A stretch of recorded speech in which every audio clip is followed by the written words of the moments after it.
Jamari. Drake continues to embarrass himself. I'm gonna assume, and just right before I hit play, okay, I'm gonna assume this is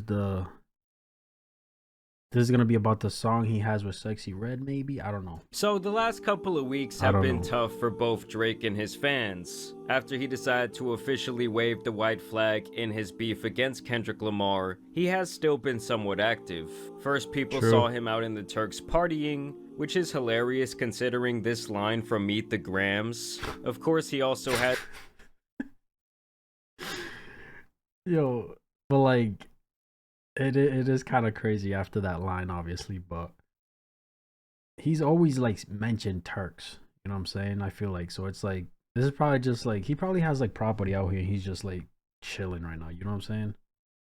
Partying, which is hilarious considering this line from Meet the Grams. Of course, he also had the Twitter Riddler and his cryptic messages that he shared, along with some of Drake's belongings he allegedly possessed. And yes, I know the journalist Christopher Alvarez now claims that Drake did no wrong that night, but the more I think about it, the stranger it sounds for Drake to want to hang out with this guy of all people at 3 a.m. in his hotel room, where Christopher claims that Drake played him some unheard beats. Not even songs, just beats. Which Drake doesn't even make beats. I don't know, the story is just not adding up to me. Regardless. Or maybe he said beats to mean songs. Because I've heard people say, oh, they say tunes or beats just like that too, and they mean actual songs. Maybe it's just how he worded it. I don't know. In an attempt to pop back out and silence the critics, Drake did come back with a feature on Sexy Red's new album, specifically on the song You My Everything. And I have to say, in listening to her part of the song, I think Miss Red might have damaged my brain permanently. I mean, her performance here is just straight up garbage. Like, I'm talking about way worse than Soul Train. Oh, nah. I'm like, what do you say? Fuck me. Oh, you cannot be worse than Soul Train, gang. You really can't. You can't be worse than Soul Train, bro. Garbage. Like, I'm talking about way worse than Soul Train. I'm like, what do you say? Fuck me for? Now, in his feature, Drake attempts to silence the haters and to diffuse the ever-growing buzz around the first and greatest diss beat of all time, Metro Boomin's BBL Drizzy. Now here you get the same bull Drake that we've gotten over the last couple of years. Lazy lines about having sex, and bars about the tough guys in his entourage. But this one's gotta be my favorite. Soon as this get resolved, I'll turn librarian for you. I'm booking that. Hold on, first of all, JAMARI need to put me on, whether it's him or somebody else. How do they do this? How do they remove the beat and keep the lyrics, bro? That is the firest shit I've seen, bro. Especially for content. You know what I'm saying? And copyrighted shit, bro. That's hard. Soon as this shit get resolved, I'll turn librarian for you. I'm booking that shit. Why? And here is where he tries to reclaim his status as the true BBO god, sampling the record itself and saying, me and the surgeon got history. I changed a lot of girls' lives for real. They need a new body to hit me. Hey, BBO Drizzy, they want a new body. They asked me for it. The last one, Jung, he did it for free because I sent so many past ones for him. So here Drake is saying, yes, I am indeed the BBO god, because yes, I've likely spent millions of dollars getting various surgeries for various women. I mean, at this point, Drake... That's some simp ass shit, gang. I don't care how much money you have, bro. You simping out here is crazy. Crazy work, cuz. I ain't gonna lie, bro. Is looking at these chicks like Build-A-Bitch, apparently. Build-A-Bitch is crazy. In this way, I guess Drake tries to divert the joke on himself into a W. All I know is that stupid BBL Drizzy hook has lived rent-free in my head for weeks. Facts. And the fact that people were dissing him in 1,000 different languages was just hilarious. What's he saying? Overall, this song still makes my ears bleed, at least for the first 2 minutes. But Drake's flow really is great here. I do have to admit though, I find it hilarious that he keeps fulfilling prophecy after prophecy. When I see you stand by Sexy Red, I believe you see two bad bitches. Even the biggest Drake nut gargler has to admit that the optics. You know what's crazy, bro? I reacted to the beef, all the songs, right? And I had this one comment on my reaction to Drake's push-ups. He called me a Kendrick dick rider, bro. Of course I ignored it. And it's gonna stay ignored. But like, switch the tables. What if I was praising Drake? I would have gotten called a Drake dick rider. You can never win with your opinions, cuh. That's why it's best to just let motherfuckers talk. You know what I'm saying? I saw that. I'm like, I was tempted to comment too. I was about to say some shit. And I was like, you know what? Let me not, bro. That's a negative comment. We don't feed into that bitch. You know what I'm saying? Optics of this are hilarious. Now, more recently, a ghost from Drake's past has revealed its ugly head once again. Or should I say Ghost Riders? Thank you.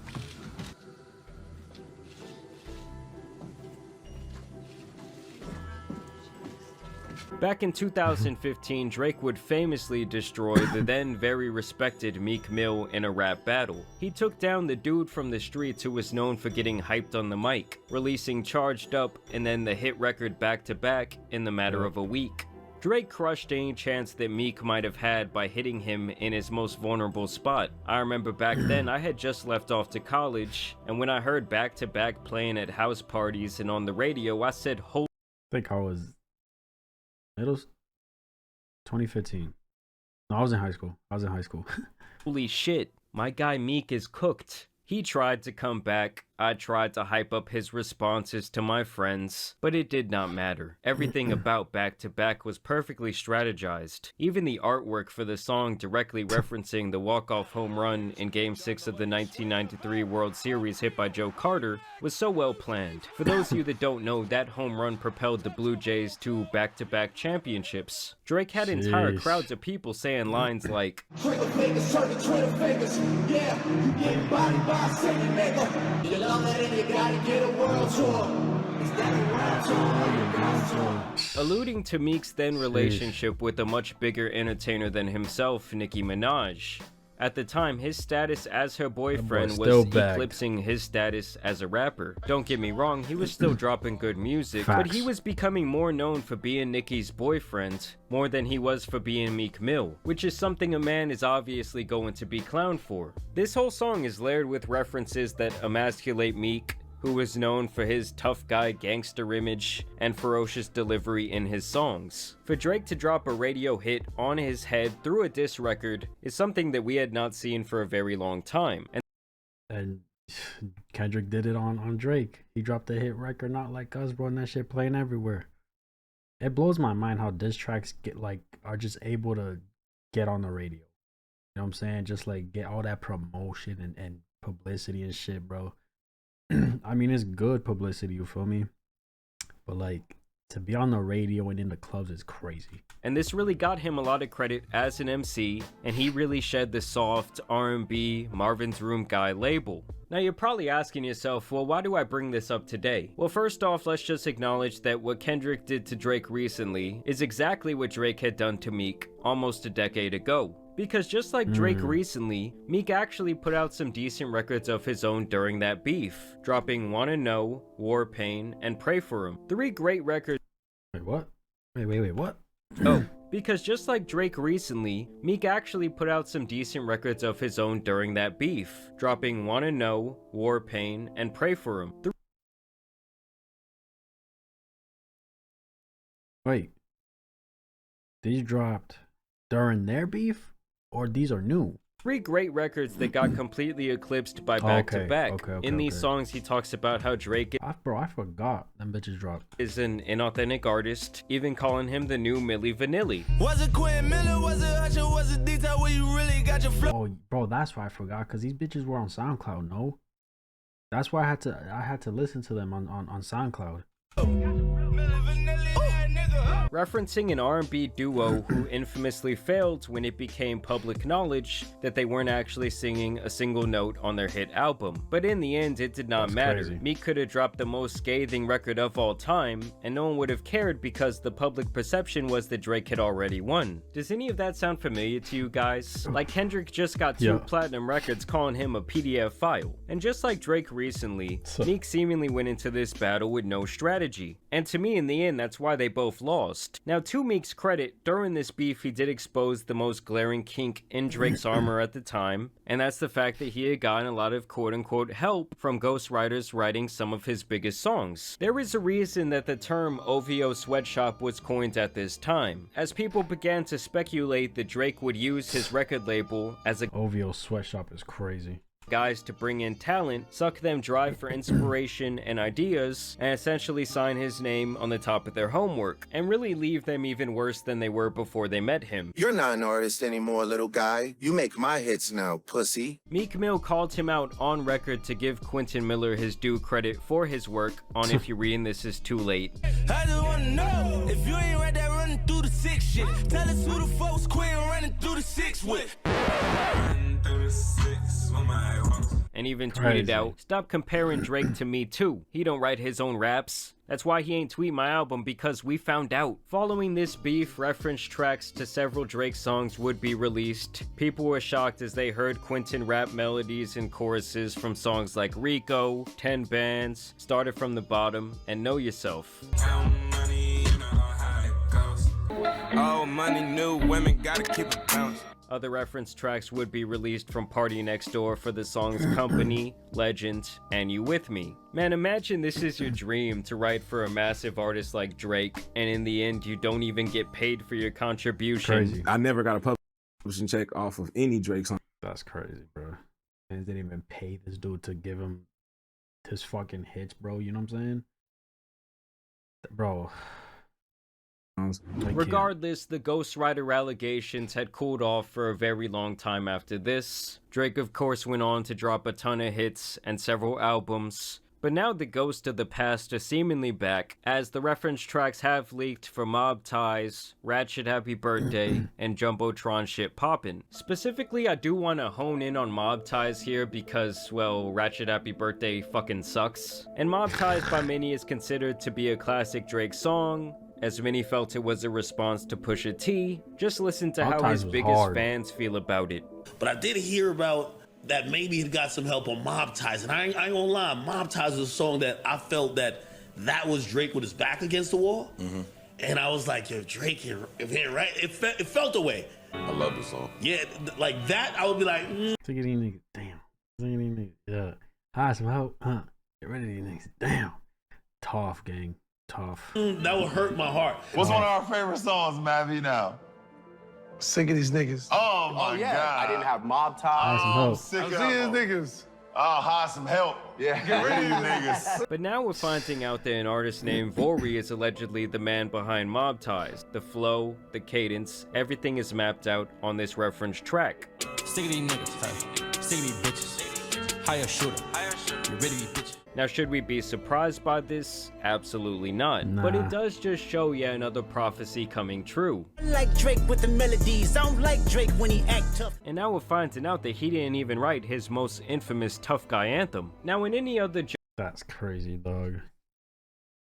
I mean, of course, when Meek Mill came out and said he had a ghostwriter and all that, right? That was crazy fucking news, bro. Like, maybe it was heard of before, but not like crazy heard of as when Meek Mill dropped it, right? Nowadays, I feel like having a ghostwriter, bro, is not even that big of a fucking deal. You know?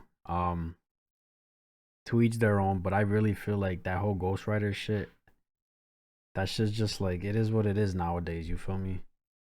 genre, I don't think many people would give a single shit. But in rap, this has always been considered a cardinal sin, and for someone who has claimed over and over again that he is the best rapper in the world with the best pen, well, people find it comical. And he did say that at the end of The Heart. He's like, this was good exercise, it's good to get the pen work and woo woo. How true is that? How true is that? Why should we believe what you're saying right now, bro? You've been doing it for years, having ghostwriters and shit. You know what I'm saying? I don't know, bro. It's again, to each their own. Like he said, it is like a sin in the game to have ghostwriters, especially if you're out here claiming that it's all you type shit. But I still feel like nowadays having a ghostwriter is just it's whatever, you know. And listen, guys, I love many Drake songs. I spent many years and had many good times listening to Drake. He has several classic albums to me, and he is arguably the greatest entertainer of my generation. But somewhere around 2017, I stopped checking in on his music. I think Scorpion was the first record I really didn't enjoy. And unfortunately for Drake, he just went up against the most authentic artist I've ever seen when it comes to representing where he is from and how he is raised. And when you stack that up against a manufactured mega artist who seemingly has no boundaries as to which flow or style he might steal next, he was really fighting an uphill battle and coming in with no strategy. Fighting an uphill battle. That kind of reminds me of Kendrick's line when he said, I think it was in Meet the Grams, towards the end, I think. He says something about like this, you gotta live with it type shit. Like, this is your life, you gotta live with your reality, and it's ass. It's gonna hit you more than it does me type shit. You know what I'm saying? It all was just a horrible decision. Like, he went from begging Kendrick to drop to saying, oh well, that was just a fun little sparring session. Like, he got cooked to the point that almost a month later, Drake's biggest fanboys are still scrambling and crying over this massive L. And Jesus Christ, is it beyond easy to trigger them at this point. But y'all let me know what you guys think about Deadass, bro. Listen, man, I be in the middle of beef, bro. I'll keep it real. If I think it's ass, I'm gonna say it's ass. If I think it's good to me, I'm gonna say it's good. You know what I'm saying? And Drake got cooked, bro. Drake got cooked with Meet the Grams. And this man dropped the anthem Not Like Us. And yeah, you know what I'm saying? But I didn't know that Mob Ties was written by somebody else, bro. That's actually insane. I did not fucking know that. This is, bro, like, again, like I said, having ghostwriters ain't the biggest deal nowadays. But when you out here claiming you the best and you write your own shit and you don't, and all that extra shit, then you look goofy, bro. You know what I'm saying? Fucking crazy. Honestly, Drake is not making himself look good at all. Like, seriously, what's up with the whole if I'm a then why I'm not in jail thing? His stance defending ghostwriting is infuriating. Kill the bitch, I'm fucking dead. Got it with that shit. Aubrey's Angels in shambles right now. Bro. Never thought I would see this day. It's tough when you watch someone who you followed fall off, slip into repetitiveness, and go stale with content. What? I usually enjoy this guy's videos, but the Kendrick glazing is embarrassing. Shut the fuck, bro. Like, you literally can't give an opinion without somebody calling you a fucking glazer, bro. He makes drama content on relevant topics and entertainment. This is relevant. Hello, my dude. Kendrick is barely mentioned in the video. What the fuck are you talking about, bro? Like, bro, people throw that word dick riding and glazing too fucking often, gang. Y'all are fucking weirdos. Like, what? And then the fall off. People don't understand what a fall off is anymore. Literally, they throw that shit out too. Oh, it's been a minute. He only got 2 views. That boy falling off. Shut the fuck up, gang. Y'all are fucking weird. Y'all are weird as fuck. The internet's so weird, gang. I ain't gonna lie. W video. JAMARI, you know what I'm saying? Let me know what you guys thought. That's my reaction. If you enjoyed this video, like, subscribe if you haven't. I'm out.